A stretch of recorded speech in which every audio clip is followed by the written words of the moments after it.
let's listen to the audio. I'm on 40 meter sideband.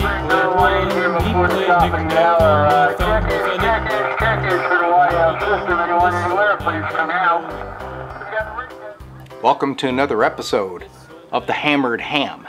And tonight I'm going to feature Noble Vine's wine with a cool plug and a Heathkit Comanche receiver in need of some audio work. Have you ever heard of the Heathkit Apache transmitter? It was a big monster transmitter, but its downfall was its audio. It was pinched up, so guys modified them, and then they sounded great. Well, I got a receiver here that does the same thing. So I'm going to call this one the Crispy Comanche, because it's got audio, but it's pinched up. Highly communication style. It needs some bass enhancement to make it legible. So let's see what we can do about it. Alright, so let's listen to the audio. I'm on 40 meter sideband. Another one in here before the top of the hour. Checkers for the YL system. Anyone anywhere, please come out. We got a recheck. Recheck. So you can hear it's mostly a high frequency response.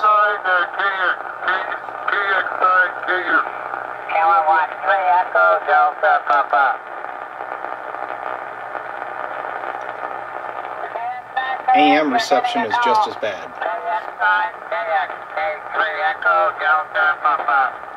So let's take a listen down the CW portion.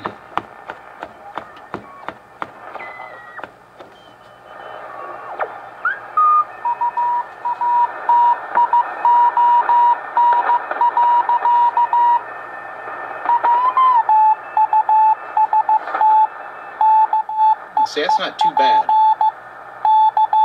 but you can hear the raspiness in the speaker.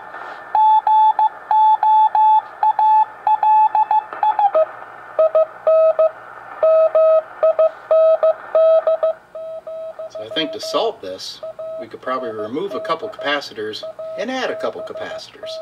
So let's take a look at the schematic. So the schematic I had on hand was terrible. It was a reprint, very hard to read, so I redid just the audio section.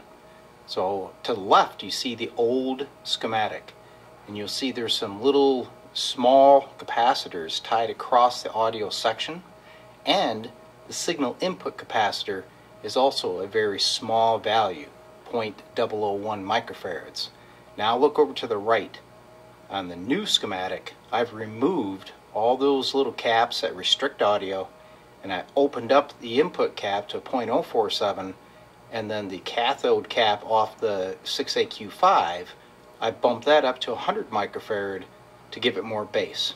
So let's do these mods and see what it does to the Comanche's audio. Bottom side of the Comanche, now where we're going to be working, is back down here in this hole, alright? So there's that 10 microfarad cap that's coming out. There's all those little pinched up like 270 puff caps that are coming out. And right there, you can barely see it, is the 0.001 coupling cap for the audio. So this one's fairly easy to get to, and so are these, but you kind of have to work in a hole. So just use caution, don't short anything out. So to remove the small parts, I'm just going to come in here with some of these little micro clippers I got. I should be able to get a hold of those leads, do the old clippity-doo-dah, and out they'll come. New audio components are installed. There's that 0.047 audio coupling. Right down there is the new 100 microfarad 25 volt cap on the cathode of the 6AQ5. It all went in there fairly well. Yeah, I had to use some tweezers. A little bit of a struggle. Now here's the old parts. This 10 microfarad cap, it actually was open, wide open, doing nothing. And this little guy right here, that was the audio coupling cap. According to the schematic, it was supposed to be a 0.001. It was actually a 500 puff, which would even make it more pinched up. So let's go hook her up and see if I made any improvement.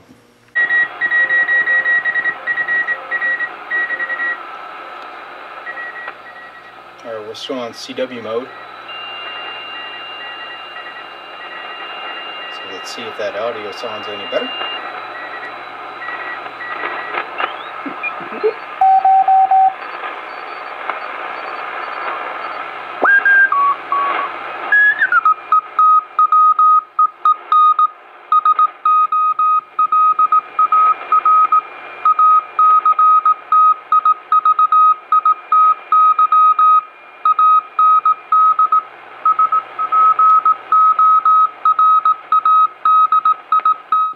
I'm going to say it does sound better. It appears to be smoother and not so raspy. So now let's go up to sideband. And this thing is a little bit difficult to tune in on sideband, but you'll get her.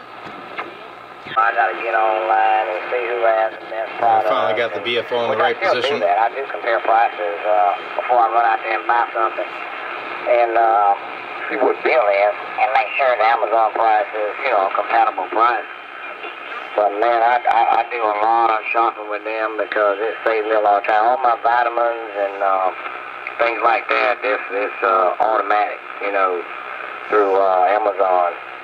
But that's just the way it is. Now, if I lived in town, you know, in a large city area, you know, I probably would do less of it, because the stores will be that much closer. Like if I want to go to the Best So that's Buy, one station. Let's try another.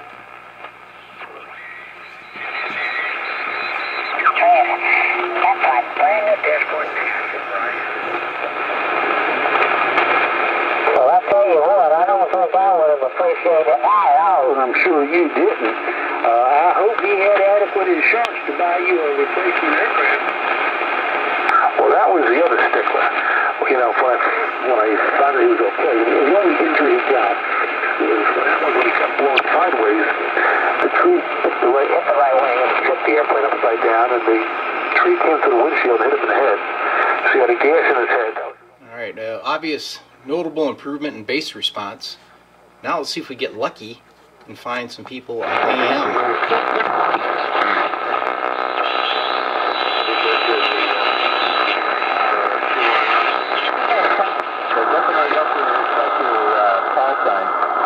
Hopefully you got mine.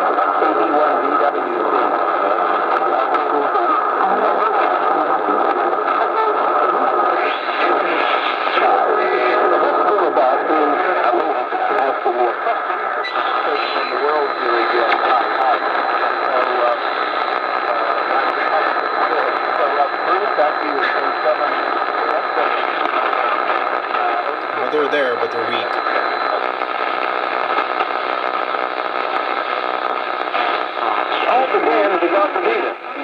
I think we got some foreign broadcast up there too. Straight on the end, really, and of course it's got such a tremendous receiver with such filtering capability that I can deal with most of it. It's really there's a lot of people on AM, and the signals are pretty wide. So it's a lot of fun. I really enjoy the Flex a lot. I just, you know, I grew up around the Chiefs, and stuff like that. So the Comanche is no longer crispy. It actually sounds pretty good now. Keep in mind, these were entry-level receivers. I think back in the day, they might have brought $60 to $70 new. So there was not a lot of technology in them, but they worked well. And this one really looks good. It's got the chrome knobs. The paint is perfect. The shell has been repainted. And the only thing I wish is if they used hammer tone. So I hope you enjoyed this light audio mod presentation for the Heathkit Comanche. This does not hurt the value of the receiver at all. If anything, it makes it more valuable. So get hamming it up, guys. We'll see you again. N6TLU in the shack.